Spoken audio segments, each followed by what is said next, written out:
creare la consapevolezza di un futuro sostenibile in un processo di sviluppo continuo. È con questo obiettivo che Confindustria Veneto Est ha organizzato la seconda edizione della Settimana della Sostenibilità a Treviso. Dopo il grande successo della prima edizione, che ha visto la partecipazione di oltre 1200 persone e 30 eventi, l'iniziativa torna nel complesso di Sant'Artemio, alle porte del capoluogo della Marca, da lunedì 15 a venerdì 19 maggio.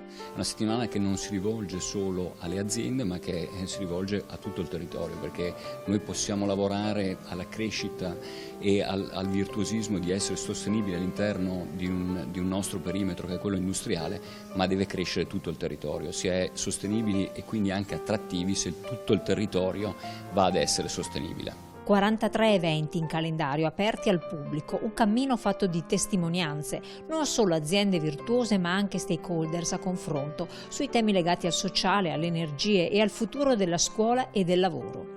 Il tutto animato dalla consapevolezza che adottando le buone pratiche a livello locale si possono trarre vantaggi competitivi per divulgare nei territori più estesi il concetto che la sostenibilità è un modo per prendersi cura del pianeta. Ci stiamo avviando anche a un cambio di mentalità.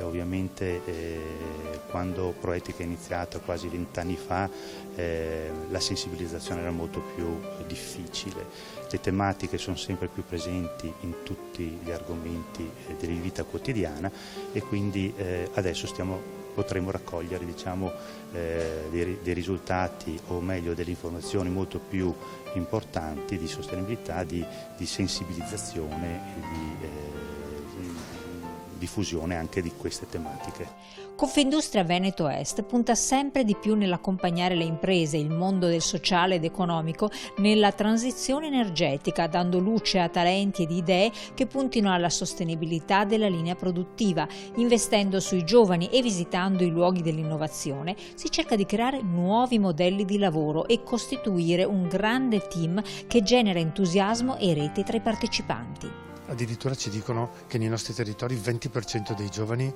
non sono impiegati. Ma la mia domanda, le parlo della impresa, io non li dovevo questi giovani. Se avessi la fila di giovani fuori li assumerei tutti, voglio dire, comunque abbiamo bisogno di questi ragazzi che probabilmente sono un po' spaesati. Glielo dico come Confindustria, ci siamo presi l'impegno di accompagnare sicuramente le aziende. E in questo percorso, spiegando bene, abbiamo fatto addirittura un'accademia della sostenibilità che farà proprio una formazione specifica all'imprenditore, perché poi sarà l'imprenditore che dovrà accompagnare i ragazzi, quindi deve essere proprio una presa di coscienza e un impegno che l'imprenditore e l'impresa del nostro territorio si prende nei confronti dei ragazzi.